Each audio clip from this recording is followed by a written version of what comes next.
I want to welcome everyone. Thanks for being here, especially after having hopefully a lot of coffee like we did. My name is Gabriela Valdez, and I'm a program manager at the Consortium for North American Higher Education Collaboration. We're a consortium of universities with a regional focus of North America, so the majority of our members are in Canada, US, and Mexico, but we also have a number of affiliate members around the world. We pretty much facilitate international collaboration among our member universities and higher education institutions. We recognize the value of international collaboration, specifically academic international collaboration, and the key role that visiting scholars have, especially contributing to internationalization at home. And here my colleagues are gonna share a little bit more about that. I wanna introduce my colleagues.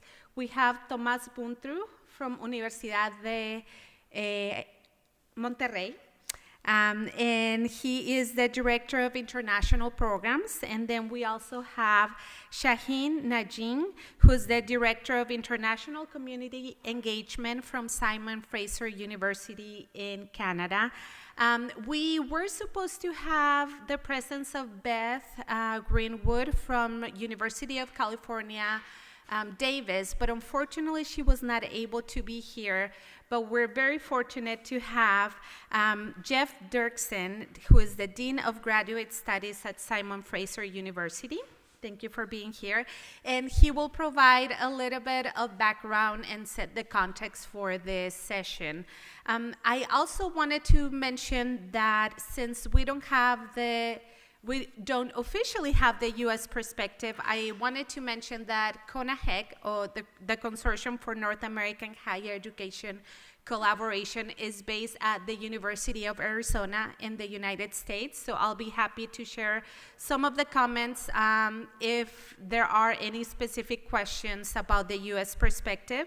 And I also wanted to mention that we have another member. We have Metropolitan State University of Denver, Ali, who's here, and who can also maybe contribute to any of the comments if you're looking for a specific perspectives from the U.S. But with that, I would like to invite Jeff to give us a little bit of background and some of his comments. Thanks, Gabriela. Thanks, everyone, for coming after having a coffee and some kuchen, some cake as well. Is that better? So it has to be very, very close. As Gabriela said, I'm Jeff Derkson. I'm the Dean of Graduate and Postdoctoral Studies at Simon Fraser University in Vancouver and Burnaby, which was a young university in Canadian standards that started in 1965. So I'd also like to thank the three institutions that have organized the conference today. I'm very accustomed to, in Canada, acknowledging the Indigenous territory that we gather on, but since obviously that's different here, I'd like to acknowledge that I work on the unceded territories of the Tsleil-Waututh, Musqueam, and Coquitlam people up in Vancouver, where our campuses are. And I'd also like to acknowledge and thank Shaheen Nanji, my colleague, because I'm part of the Scholars at Risk board at SFU, and that largely exists due to Shaheen's work. So I thought I would give a context for how I see the work that Scholars at Risk is doing and the role of the university in that attribute today from a North American perspective. And I can't speak to a unified North American perspective because it's not one that's homogenous. In fact, I think it's one that's uneven and actually contested at the moment. So I'll go back a few decades to frame very briefly our present moment. Go back to the late 1990s when a notion of globalization as a break with modernity generated a very positive perspective on globalization, actually, one that I think in retrospect we can look back and see it as being euphoric. This period imagined globalization as a set of processes which resulted in a kind of near frictionless movement of people's ideas and cultures through new technologies, new trade agreements, and an ultimate belief in economic and cultural possibilities of liberal democracies. In this configuration, a sort of post-national landscape began to emerge as a struggle within the processes of globalization were seen to take place at the local and global scales. And I'm reducing the complexity of that argument in a sense to highlight the way that the nation has come back in a sense. So if we jump forward from the late 1990s to 2001 and to today, we see the hardening of borders for some and the easing of borders for others, and a reassertion of the nation as a scale of belonging, however that's imagined, and as a defined territory, or rather as a territory that can be defined rather than a fluid boundary. So as the Italian research group Multiplicities remarked in their study of migration in the Mediterranean area, they said, even the sea is solid. This is to point out that today we see new forms, yet familiar forms of exclusion at the level of the nation, despite the previous perspective of a euphoric globalization and notions of a refigured citizenship. We see the manufacturing of illegal populations by the state. So a question for me within this context is, does the university become the site or the nexus where the contradictions of citizenship after the moment when the promises of this euphoric globalization have proved to have been unanswered? Does the university become the site where these contradictions are worked out? So as Neil Mouter said the other night in her, I guess just last night, in her inspiring portion of the opening plenary, regions that were seen as safe and stable are today producing political refugees and forms of unfreedom. Yesterday also Judith Butler said that when the state enters the door of the university and stops the production of and stops forms of productive conflict and the end of forms of critique, we see the cessation of one of the historical roles of the university. So from a particularly Canadian perspective, we've seen our state shift from a neoliberal state that was busy de-democratizing democracy to a liberal democratic state just in the last few years, whose image is one of liberal multiculturalism. This still creates a social exclusion through our immigration policies, as well as forms of highly limited inclusion, as our indigenous populations know all too well. But globally, and in relationship to the Trump moment in the USA, Canada now appears as a space of relative sanctuary and openness.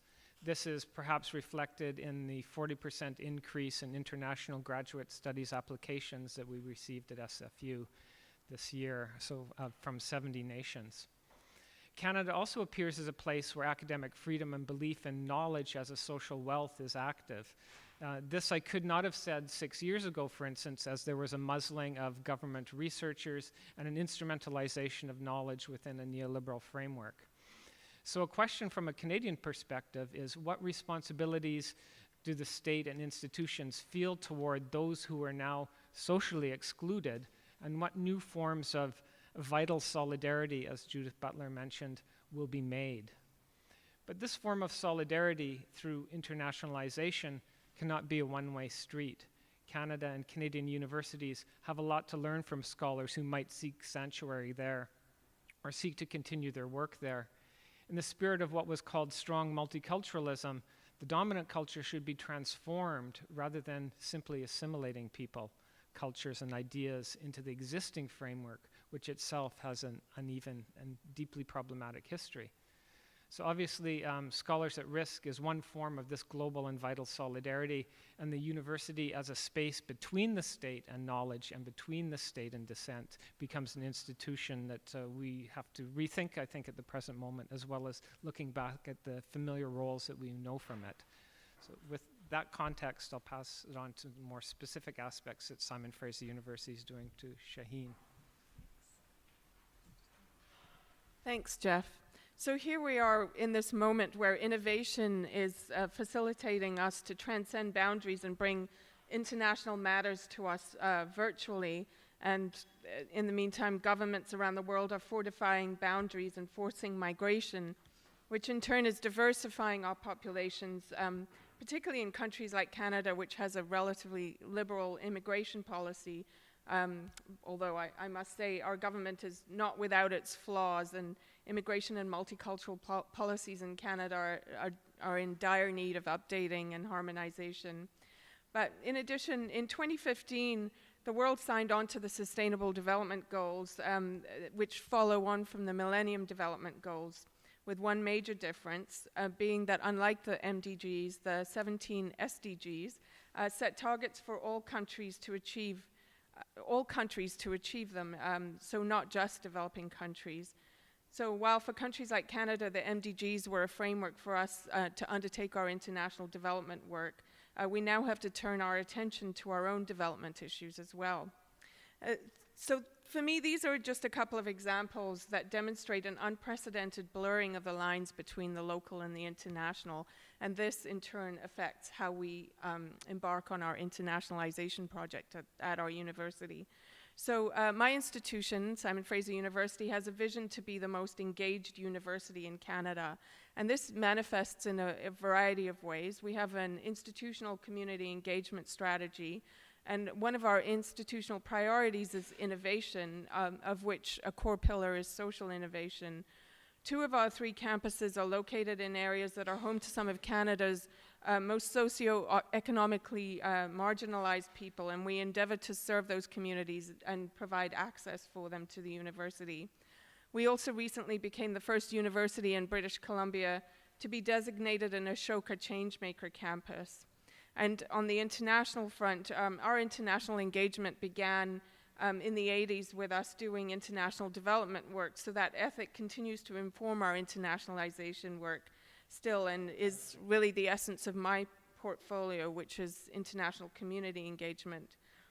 So that, in that portfolio, I'm essentially charged with supporting the application of the university's knowledge and expertise for international development, and also to engage what we call international communities at home.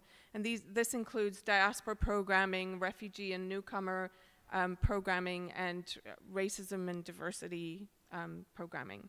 So my work is really on the softer side of the international. It's not so much about student numbers and mobility, but more about building deep and active connections through dialogue, applied research, knowledge mobilization, scholarly exchange, and applied learning. So to give you a couple of examples of how that translates into the programming, one of the things that we do is we've just established in the last 2 years a refugee and newcomer program. So in the words of Rahm Emanuel, Obama's former chief of staff, we took to heart the idea that we should never let a serious crisis go to waste. And in the wake of the Syrian refugee crisis, SFU was called to account and to participate in developing solutions to the crisis. And our executive was inundated with questions on what we were going to do about this, some good suggestions and some not so good. And the president asked us to develop a proposal for response. So what we did was we connected that project to the university's culture and vision, namely that we're an engaged university, with an institutional engagement strategy, and we proposed a 3-year pilot which included tangible outcomes for our 3 core areas of function. In research, we're endeavoring to create a network of researchers working on migration and refugee issues. In learning, we're trying to look at how we can support refugee students, both financially, so increasing the number of scholarships that we offer to refugee students, and also in tailored services. And then engaging in the broader community in Vancouver by engaging with settlement service providers, diaspora communities, government and private sector through dialogue, applied learning, and policy. So to embed this in the institution, I created a working group made up of faculty, staff, and students who could implement that work and also become our ambassadors in the university. So we're entering into our 3rd year now and need to turn our attention to creating some financial sustainability for the programming. At the same time as doing that, we also put forward a 3-year pilot program to support international visiting scholars at SFU. At that time, we had no centralized administrative support for bringing in visiting scholars, so all the heavy lifting was being done largely by individual faculty members, and if they were lucky, with the help of their departments. And based on the premise that good academic international partnerships start with faculty connections, enhancing scholarly mobility to support these connections, in my view, is obviously key. So the pilot includes the development of administrative processes and supports for international visiting scholars, as well as a third of the programming is dedicated to supporting scholars at risk. And the funding that we've received has allowed us to set up administrative support systems, including immigration and housing, which is a huge problem in Vancouver, and also to provide a stipend to our scholars at risk and visiting scholars, and then supporting the aspirations of our visiting scholars through networking, profile raising, public events and dialogues, and supporting their attendance at conferences. As Jeff mentioned, the work is guided by an advisory group. So when we first proposed the pilot, I took it to the Dean's Council and asked them to each nominate somebody from their faculty to participate on the committee. And to my surprise, pretty much every member, this is for the Scholars at Risk Committee, and to my surprise, pretty much every member is actually the dean themselves. So we have this really high-level support for engaging with scholars at risk. So we need now to turn, we've just received our first scholar, which was really 4 months after our joining Scholars at Risk, and I attribute this partly to the high level of support that we have and the commitment by the institution to put some money to provide administrative support to it. And now, again, we're turning our attention to looking at sustainability of funding and how to deepen the network, and broaden the work of the scholars, and deepen and broaden the work of the committee that supports them. So back to my original point about internationalization at home, at SFU, getting traction on these two issues has given rise to a new discussion about the blurred lines between local and international, or at least the obvious impact of the international on the local and vice versa. Of late, we've been talking in the internationalization stream, we've been talking a lot about internationalization at home, but the conversation so far only goes as far as talking about diversity, cultural competency, and curriculum development. In these changing times, I propose that we need to expand the definition that recognizes the nuances of the terms international and indeed of home, and in these troubled times include the global impacts of local engagement, such as engaging with diaspora and refugees and newcomers, and the local impacts of global engagement, such as policy, mobility, and virtual partnerships. Essentially, a systems approach to internationalization includes looking at local and international impacts of issues across the board. And as we heard this morning, for scholars at risk, Professor Mangalik of Delhi University said, a threat to scholarship in one place is a threat to scholarship globally. Thank you.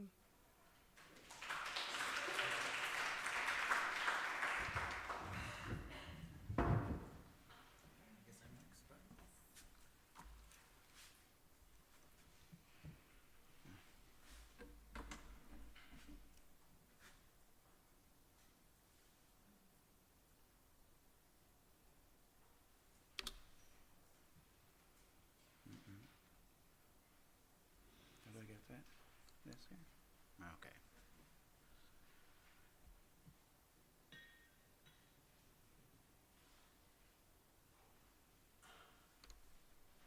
Actually works.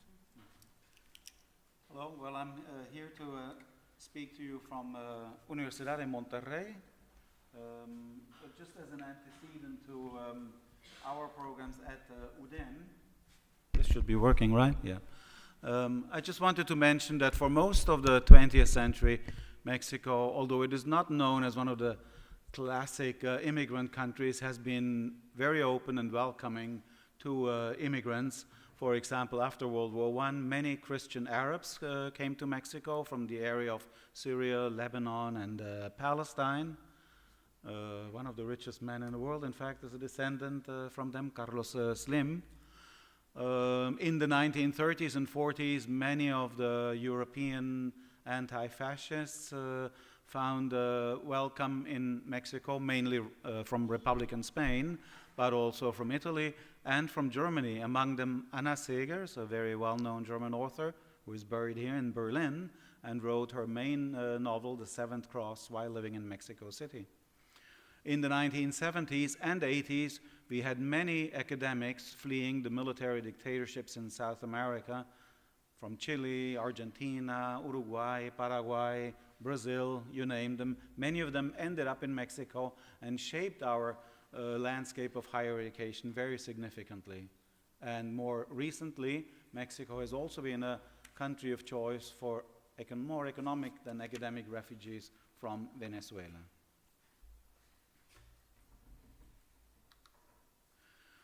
Just a little introduction on our university. Universidad de Monterrey is fairly new. We will celebrate our 50th anniversary only next year. It was founded by 5 religious Catholic congregations. Our basic value are humanism, openness, and service education, which later in the 1990s was kind of merged together with the US ideal of a liberal arts education. Our motto is, man finds fulfillment only as service to his fellow man. It's kind of a sexist motto, but we're still thinking about how to change that. We have about 14,000 students nowadays. Like most Mexican universities, we have a preparatory school system, which are grades 10 to 12, which are feeder schools into the university. As you can see from the numbers, we are mainly a teaching-driven university. Most of our students are undergraduate students. We're very proud of the number below. Almost 60% of our students participate in study abroad programs while they study at UDEM. And we also attract a good number of students from other parts of the world, from over 30 countries.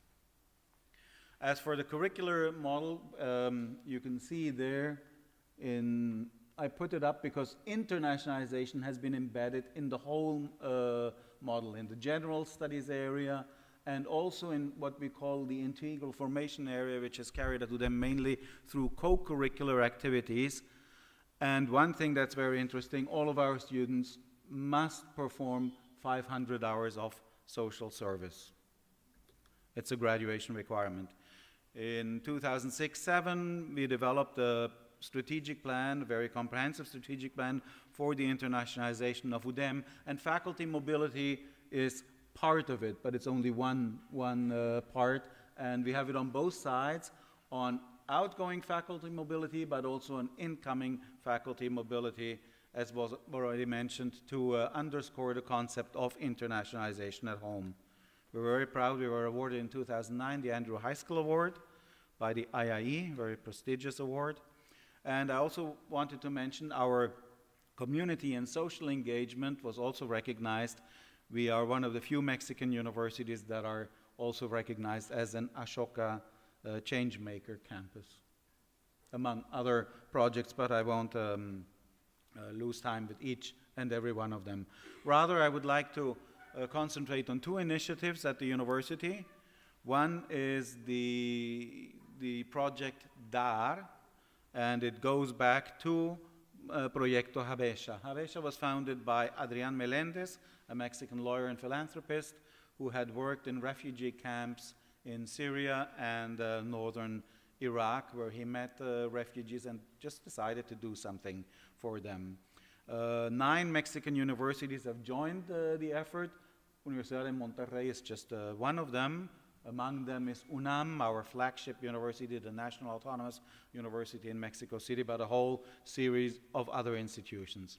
What does the project consist of? Habesha provides the plane tickets, a Spanish language and Mexican culture course in its headquarters in the city of Aguascalientes, and then places the Syrian students, they're all Syrian, at one of the participating Mexican universities, and they also provide a stipend of 4,000 Mexican pesos, which is about $200 US.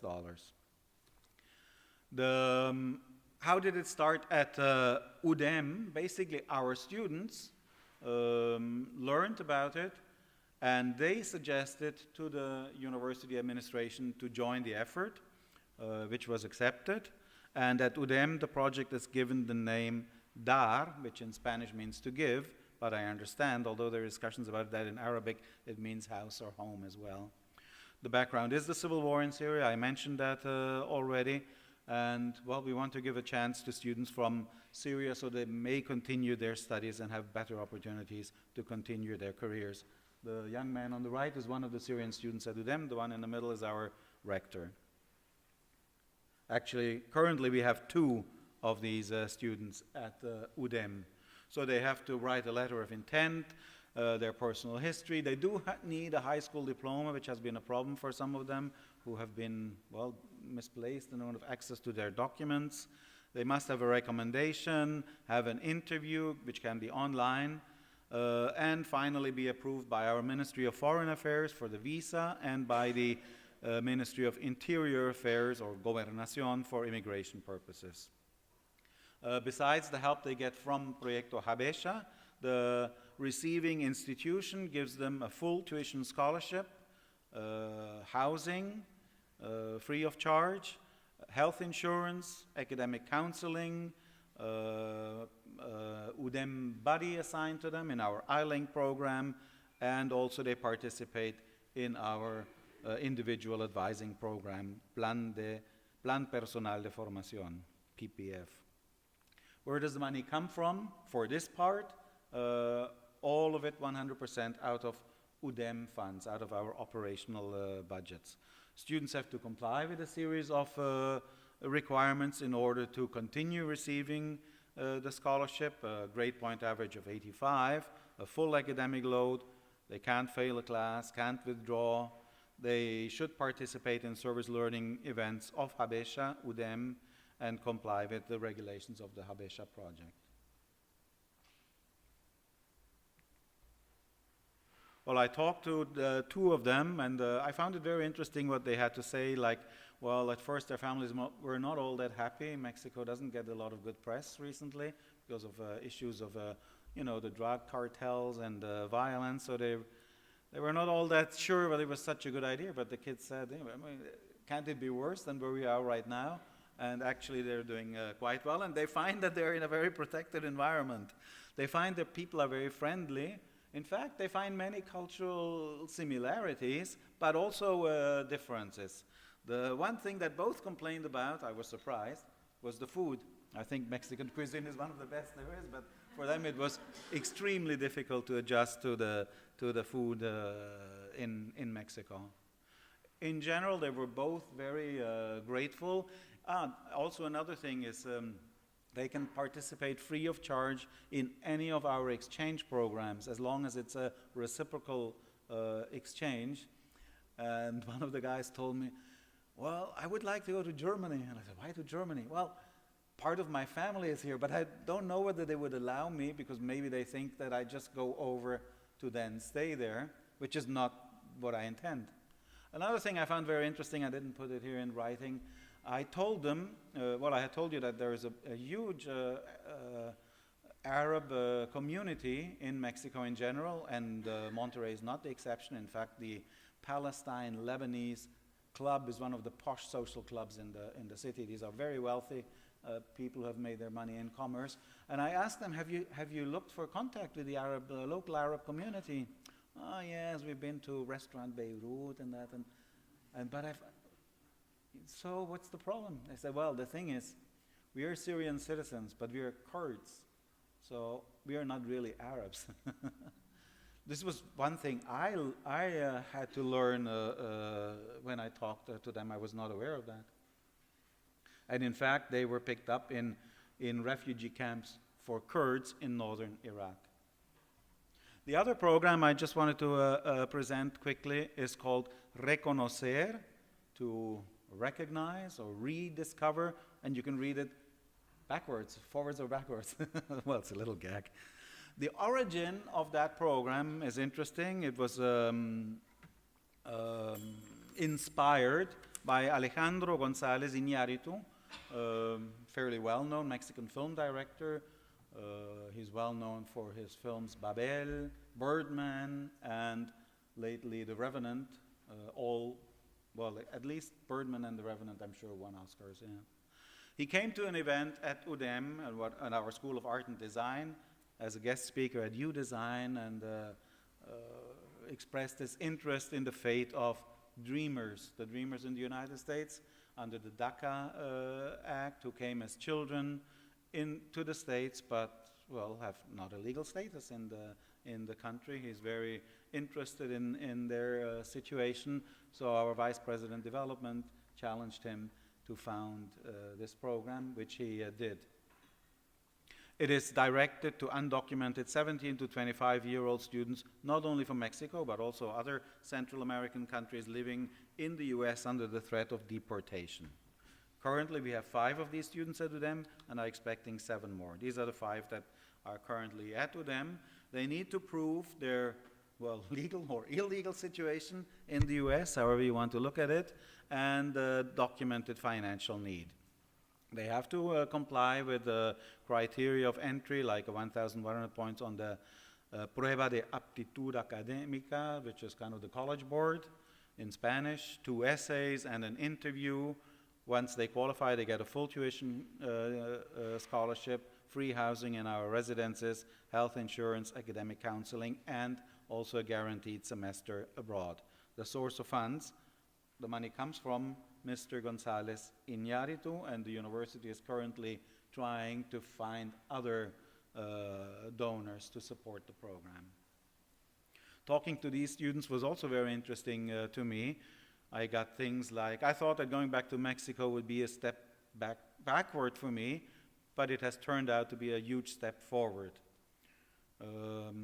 One of the medical students among them said, in the US I did not dare to speak out because of my legal situation. Now I feel free and able to achieve my goals and flourish. My self-perception has improved tremendously. On the other hand also, there are some setbacks, like the adaptation process to Mexico has not been easy. You feel that you speak the same language, yet you don't understand the culture. One guy told me, I'm Mexican, but at the same time, I'm not from here. In fact, one of the 5 has gone back to the United States. He could solve his legal situation in the meantime, got his work authorization and his visa, and decided to go back. Maybe it was him who told me, sometimes I feel that I'm not from here, that they don't want me here. Another one told me that he had difficulties connecting to our Mexican or local students from Monterrey, the Regiomontanos, that most of his friends were actually international students. His best friend was an Austrian, so they could criticize together, all the Mexican guys. I learned about the program through Dream in Mexico.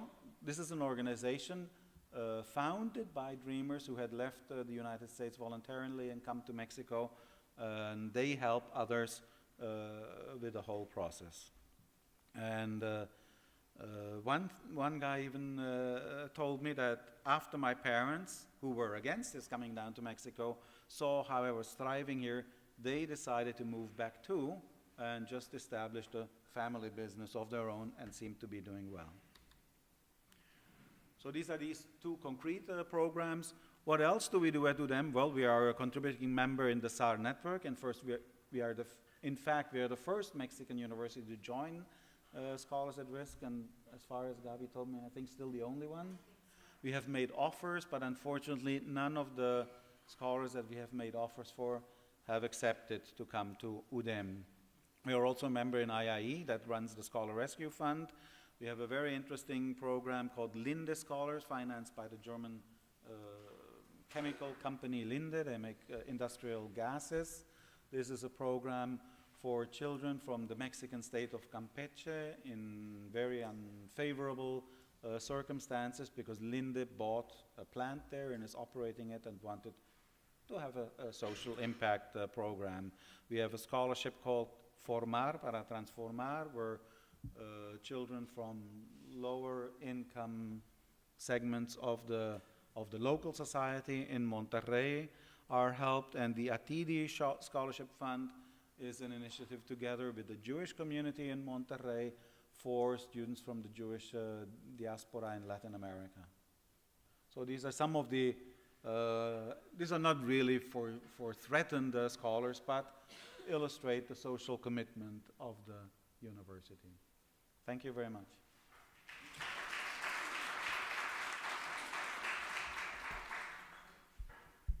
Thank you very much for sharing this initiatives with us.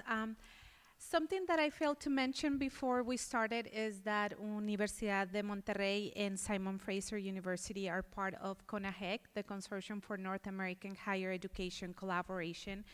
And we have formalized our relationship with Scholars at Risk. About a year ago, we joined their network and they joined our network. And we're looking for ideas. We want to take this collaboration even further. So if you have any ideas, any suggestions about what is it that we can do to provide spaces and to encourage more universities to offer spaces for scholars at risk, please let us know. I have some questions for my colleagues, but I was told that we usually have a very engaged audience. So instead of having this conversation between all of us, I would like to invite you to ask questions and start a conversation. We have about 20 minutes, and we will be more than happy to answer any questions, comments. Anyone?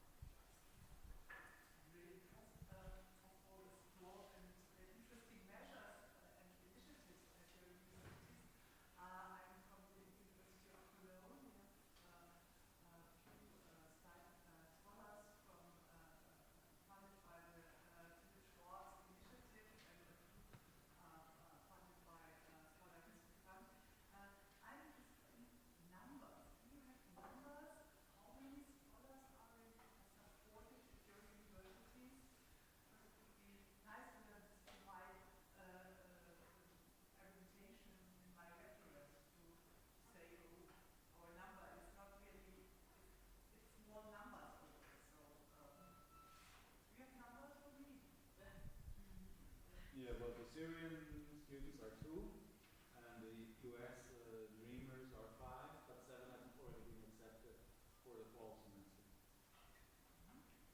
And well, professors, as I said, we participate in Scholars at Risk. We have made offers, but none has accepted a placement at UDEM yet.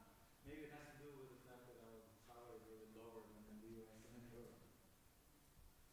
And for us, we've been members of Scholars at Risk for 6 months, so we just received our first scholar. So not a whole lot of experience to go on. I mean, also just to put it in a context between Germany and Canada, for instance, Canada only accepted 25,000 refugees during the height of the movement. So compared to Germany, that's not very much at all, or even compared to a city like Vienna in Austria, where the city itself took in 20,000 refugees and housed them, which was, about the same scale as our entire nation did. So I have a question for all of you with regard to international exchange agreements. And I'm wondering whether issues of asking partners to sign a statement defending academic freedom is part of those negotiations. If that in fact is done, how that's monitored. If that's not done, what would the challenges be to negotiating such agreements? I can speak for SFU. No, we don't require that they sign anything, but that's a really interesting idea, one that I'd love to explore, and it sounds like you have experience in it, so I would love to hear your perspective as well. Well, as a member of the STAR board, we have talked about this over the years. So there are, so we can talk perhaps individually. But within university administrations, particularly North American administrations that exceed the corporate models of governance,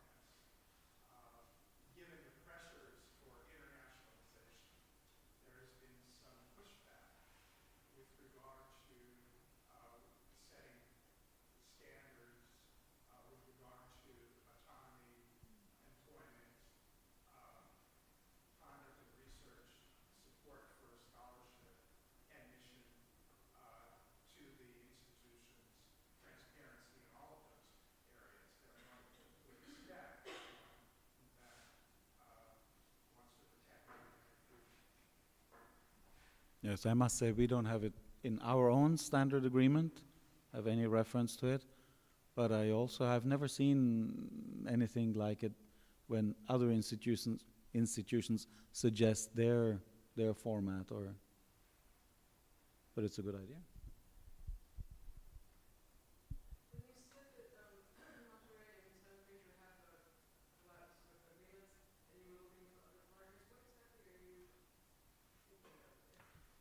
Oh, no. What I mentioned is that we are thinking of specific ways to collaborate, CONAHEC, the consortium, to collaborate with scholars at risk, from network to network, and pretty much taking advantage of the reach that we have.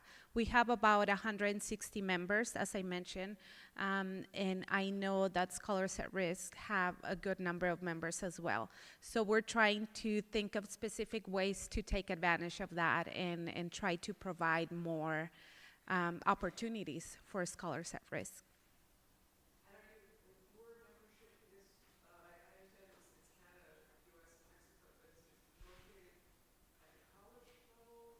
It's an institutional membership, and it's not only, our regional focus is North America, so I would say probably around 80% of our membership is in Canada, US, and Mexico, but we also have a good number of affiliate members. And these are member institutions outside of North America who are highly interested in engaging with North American institutions. So we have a good number of institutions in Spain, we have a good number of institutions in South America, a couple in Asia. So yeah, we're open to pretty much all institutions. Yes, yeah. We have a very diverse group where we have public universities, private universities. We have what we call in the US community colleges. We also have Universidades Tecnológicas, for example, in Mexico, which is a little bit different structure. So yes, we have a very varied membership. Yes.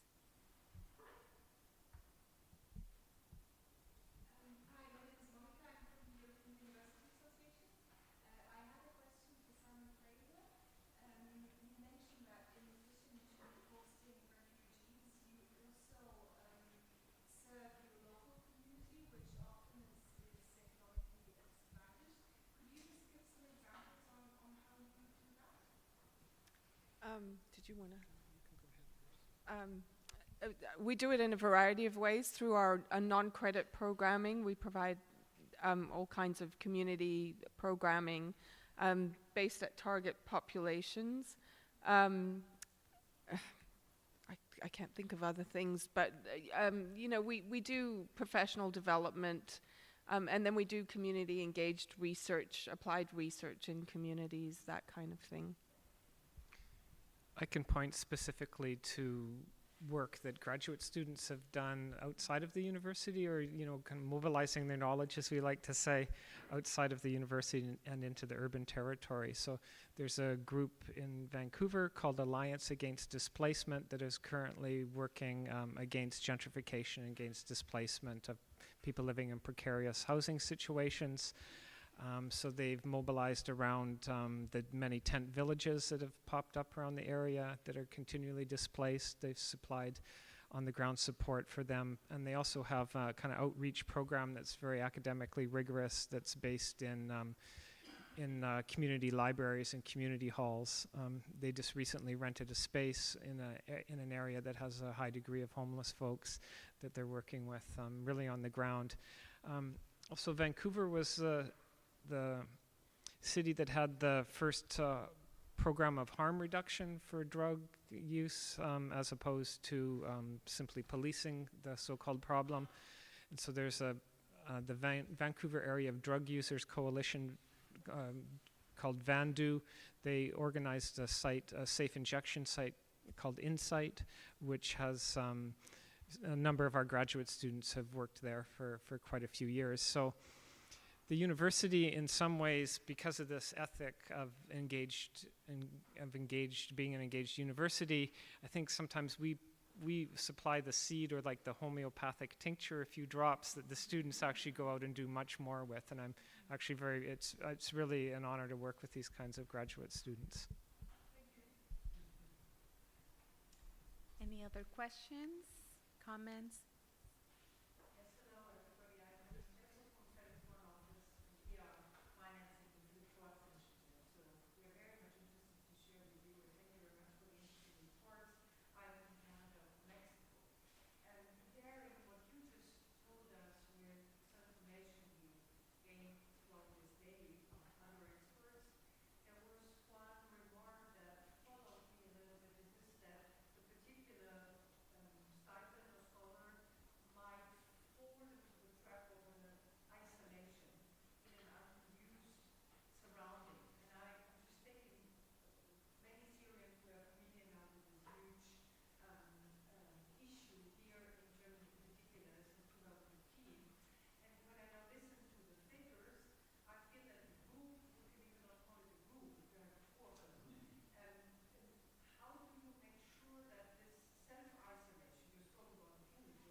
Yeah, well, in the case of the program for the Syrian students, they actually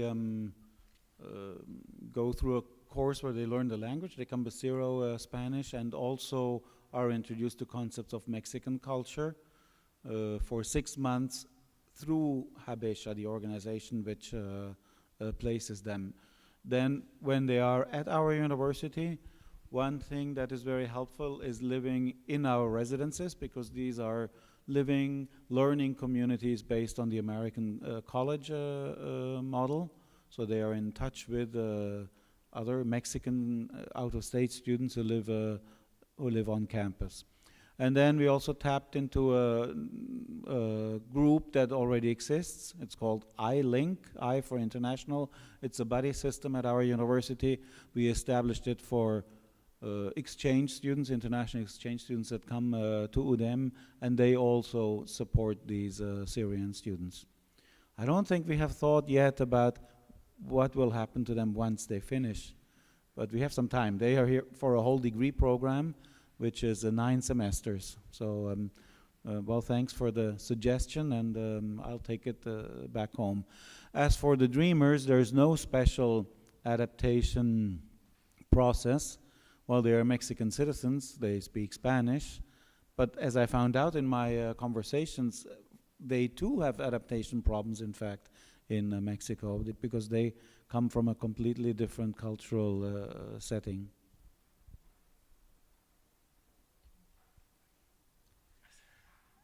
So at SFU, speaking specifically to the one scholar at risk that we've had, I would suggest that it has to be very individualized, because you're not really sure about the level of trauma and other emotional issues that people might be dealing with. In our case, the person that we received had already been in Canada for a while. Her focus has really been on bringing her family to join her, and so we've tried to give her some very personalized support. We have some funding from the administration in our Scholars at Risk program that allows us to put some staff time towards it, which is very useful. But it's not enough. We don't have, you know, a process or a common practice in place yet, and so we largely rely on individual staff members' generosity and also just connecting them with the diaspora community in Vancouver who can help with their settlement and orientation. We also have 6 refugee undergraduate students who are, well, 4 undergraduate, 2 graduate students who came to Simon Fraser via a national organization. And we do have a relatively robust support system for them within the university, which includes mental health, access to mental health counseling. Sometimes we're a bit careful to talk about the difference between integration and assimilation, so helping them to assimilate into Canadian culture as opposed to assimilate into Canadian culture, and also just connecting them with the community around Vancouver as well. I think one conundrum that I was pointing a little bit to in the text that I spoke to you was that I think in some ways in Canada we're used to having a relatively friendly liberal state that in some ways would supply a soft landing for people, and now I think in some ways the universities are being asked to do more than what they've had been asked to do in the past, and I'd be curious to hear from other Canadian colleagues. So in a sense, universities picking up some of the functions we might have thought the multicultural liberal state would have done, but those have been stripped away during our relatively intense period of neoliberalization. So I think it's put the university in a different position in relationship to the state, and particularly in that triangulation of, say, a refugee, the state, and the university. I think the university becomes a site that's being asked to do more, but we haven't traditionally thought of how we would do that. So we don't quite have the resources. I think there's the will, but not the resources in some ways. So I know that from a graduate student perspective, there's often problems that they want us to address around applying for permanent residency, which has been a real problem for students from Iran who've been finding that process very slow. So there's a national movement in Canada at the moment from students from Iran who are frustrated at their inability to get timely visas, and also if they're moving towards permanent residency.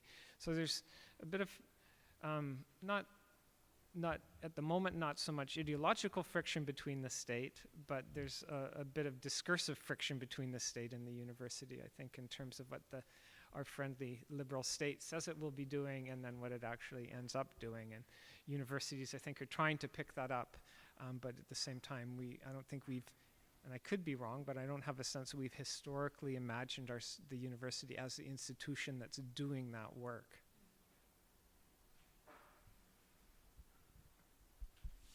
Any other questions, comments?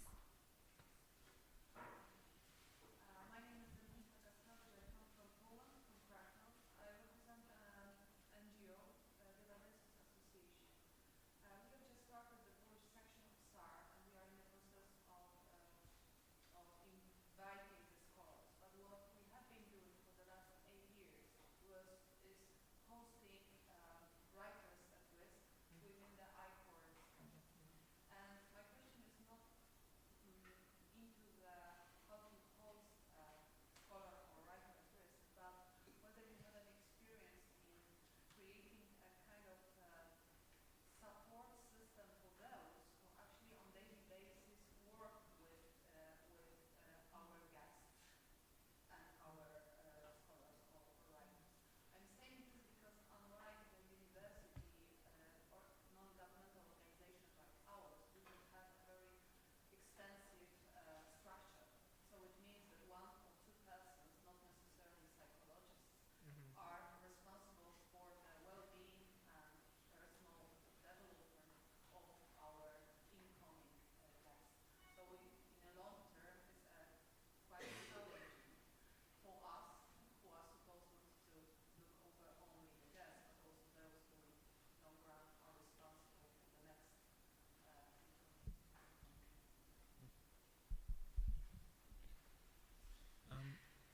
I mean, I guess what we've tried to do is just integrate not the visiting scholar, and also we've had the visiting writer context as well into as wide a network as we can, because Vancouver's a city with a pretty strong set of social networks.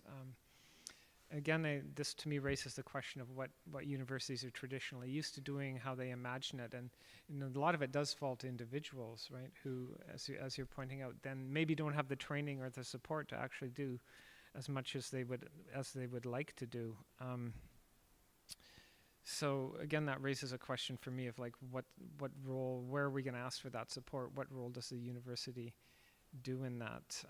And I think that's where the struggle lays ahead in some sense. So we, as Shaheen pointed out, we have a lot of support within the university, but at the same time we're finding out what it is we need to ask for at the same time. I would just add, for scholars, I mean, as I said in my presentation, supporting visiting scholars or scholars at risk has really been done a little bit under the radar and by individuals, and it's only now that we're starting to turn the spotlight onto that and try and institutionalize some supports for that. So, you know, it's a good reminder to think about those things.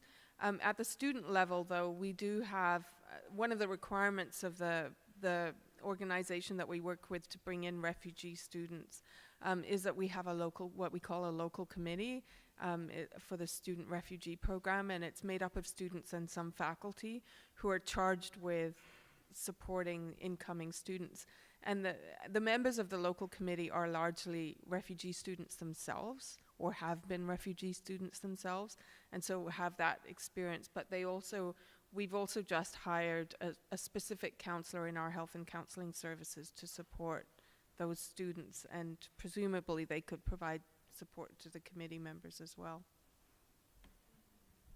Yes, we also tap into existing resources. We have a student advisement center where they can get advice on anything from academic to psychological aspects. We also have a academic department of clinical psychology, and those colleagues have been very helpful in some instances. And from an organizational perspective, I think I can relate to your situation where coming from an organization that doesn't have that many people in staff, that we might not have the resources, but something that we have found is that forming strategic partnerships with other organizations that might offer some of the resources that you might need to support your visiting scholars might be the way to go. That's why, for example, this partnership that we're trying to create and put in place with Scholars at Risk might allow us to have a bigger reach and to be able to engage more universities, even though both organizations are pretty small, but pretty much uniting forces for the same cause. Thank you. Any other final questions? We're about, yes. So just comment on a couple of things. So I'm from the University of Copenhagen. So what we would do is, we also have our first scholar at the moment, is include him in some of the same possibilities that our staff, international staff, has been offered. So a range of different kind of things for them to feel at home and understand what we do in Denmark. So that could be information meetings, that could be dinner clubs. So things we already have for other staff members being employed at the university. It's the same thing we then would say you could come as a scholar at risk and then join this as well. And then after the period, we would do a lot of dual career as well. So looking ahead, what can we do? Because we know it's going to end. So dual career and looking at the CV and then kind of seeing if you want to stay in the country, what not. So we will kind of already in the beginning look ahead. So have that in mind. Dual career is also one of the things we do at our university. So bear that in mind. Great. Well, thank you very much for everyone for being here. If you want to learn more about CONAHEC, I have some materials and I'll be happy to answer any questions. But thank you so much for participating in the panel.